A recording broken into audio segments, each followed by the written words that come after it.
Você vai tomar a palavra, fica tranquilo. O debate ainda vai longe. Quero agradecer muito a sua fala, contribuiu bastante, principalmente com essas novas informações, super importante. Toda iniciativa, né, tendente a concretizar o fim que a gente vai discutir hoje é super válida. E teve muitos projetos de lei que têm umas ideias muito boas mesmo, né, bem pioneiras. E você levantou muito bem o foco hoje nosso sobre a audiência pública e sobre o orçamento participativo, né, os principais problemas que fazem desses instrumentos não efetivos hoje. Então esse é o nosso desafio, vamos tentar um pouco desembaraçar esse nó que é desses institutos, vamos ver como a gente consegue evoluir hoje. Antes de passar a palavra para a doutora Mariana, quero agradecer também a presença da Anitta Saran, arquiteta, representando o Fernando Pupo, secretário de Planejamento e Desenvolvimento Urbano. Muito obrigado. O José Furtado, que vai contribuir muito com a gente hoje. Salvo engano, você é conselheiro, né, ele é conselheiro do Orçamento Participativo, então vai contribuir demais com a gente hoje. Diretor do Campinas que Queremos também, uma ONG muito importante para a gente, para a cidade. Francisco Augusto, conselheiro do Condema, e COP, na Macrozona 6, área rural de Pedra Branca, na cooperativa. E a Tereza Penteado, Movimento Resgate o Cambuí. Agradeço a presença de todos. Eu passo a palavra para a doutora Mariana.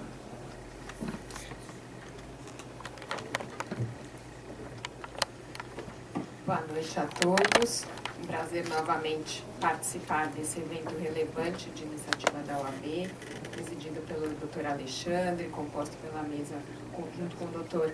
Rafael Moya, Dr. Valcir e com o vereador Dr. Pedro Torinho. E agradeço mais uma vez a lembrança feita pelo meu amigo Ronaldo, por eu estar aqui, pelo convite, pela lembrança dos tempos de mestrado lá na PUC de São Paulo. Apenas para complementar algumas colocações feitas pelo vereador, que já adiantou muitos dos problemas que enfrentamos em relação às audiências públicas e o orçamento participativo, trago como contribuição um pouco o trabalho do que o direito, na realidade, como norma jurídica, tem proporcionado para implementar essa prática.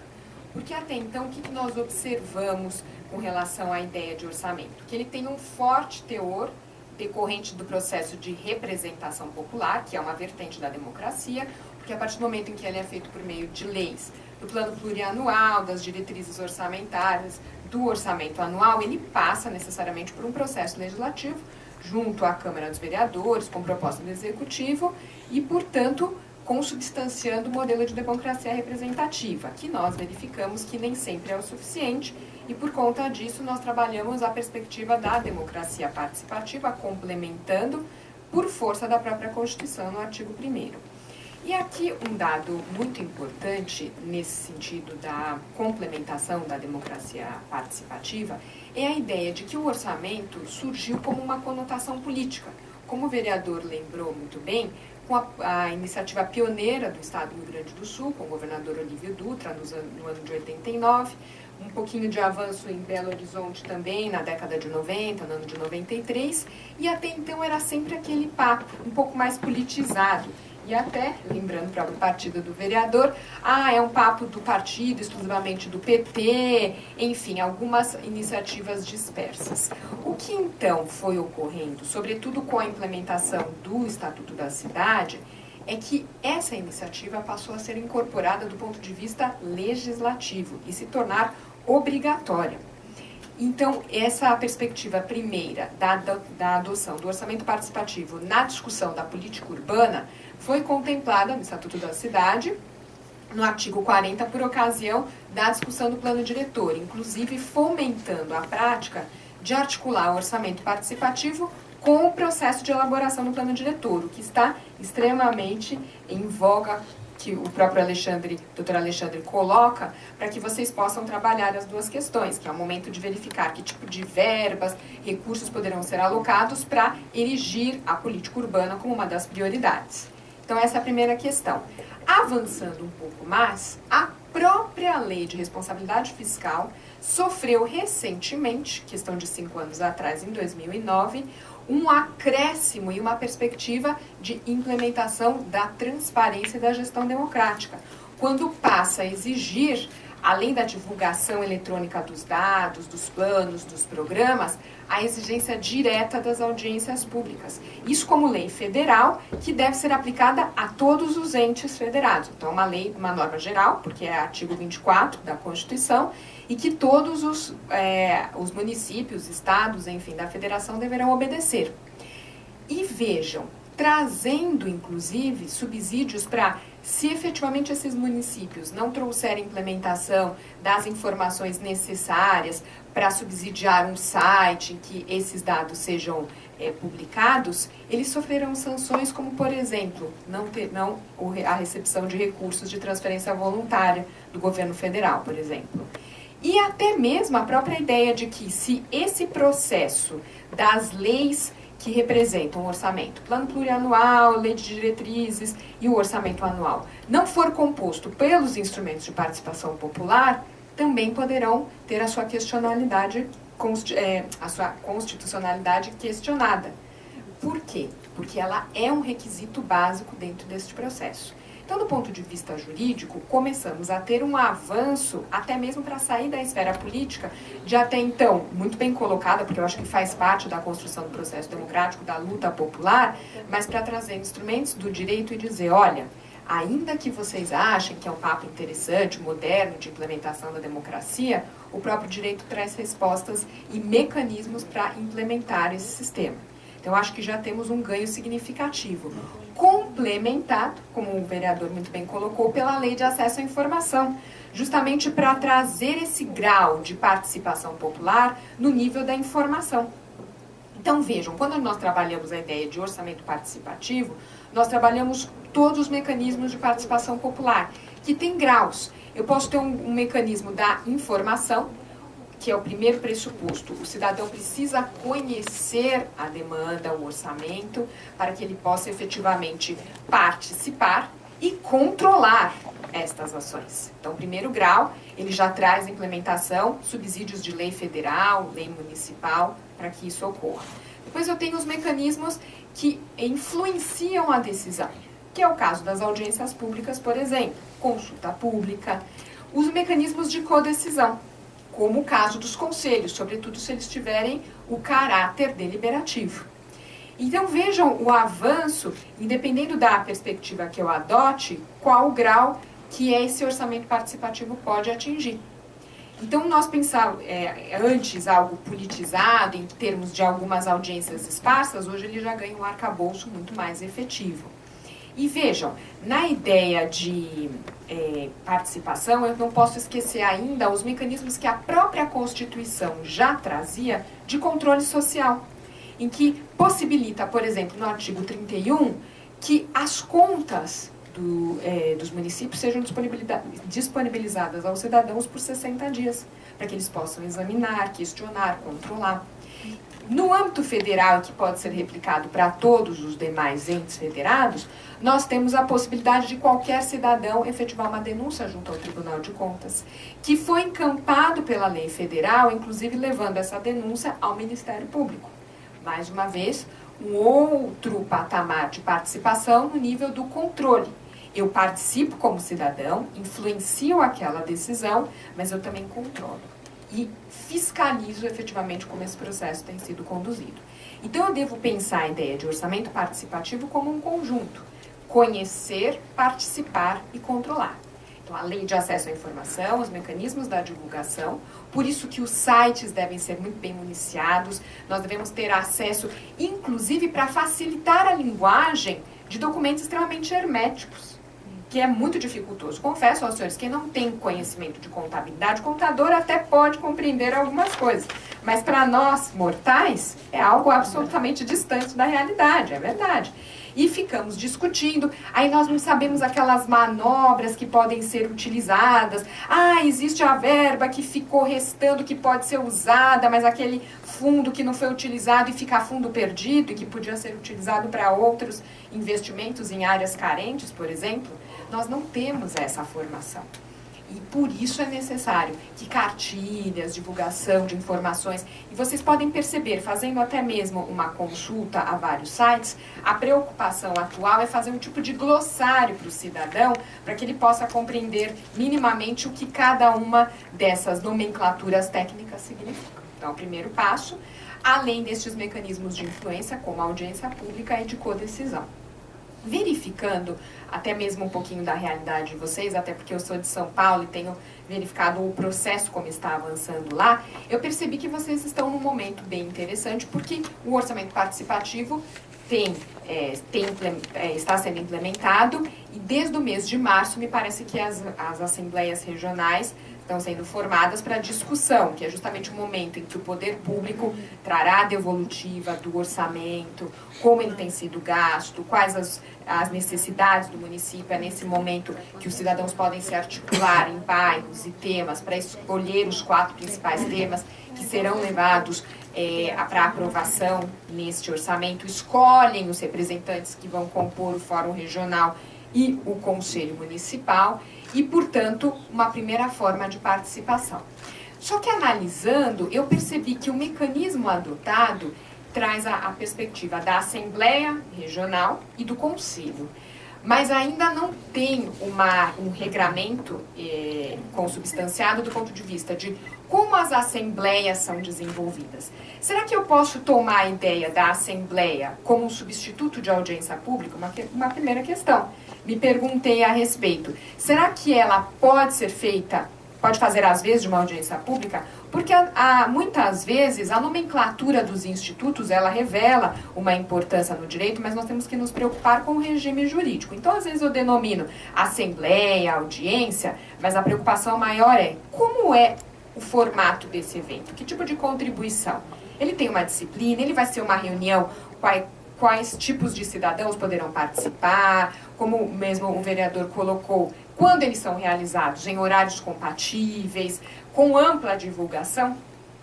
Vejam, até mesmo essa ideia da divulgação, compartilho a preocupação com o colega, porque há uns 4 anos atrás, nós tivemos um processo de questionamento do primeiro plano diretor do prefeito Kassab, e na ocasião, o juiz que decidiu em primeira instância comentou que houve uma falta de publicidade, de sensibilização da população para justamente participar e ter conhecimento. E aqui um desabafo que, na verdade, causa um pouco de perplexidade, mas para a gente melhorar um pouquinho a formação dos nossos procuradores municipais. Um colega que participou da defesa na ação chegou muito indignado e disse: poxa, não dá, eu tenho o princípio da reserva do possível, do ponto de vista orçamentário, e como eu vou implementar o tipo de publicidade exigido? Não que o juiz tenha se miscuído na política pública, mas, enfim, apontado algumas formas para que ele pudesse sensibilizar.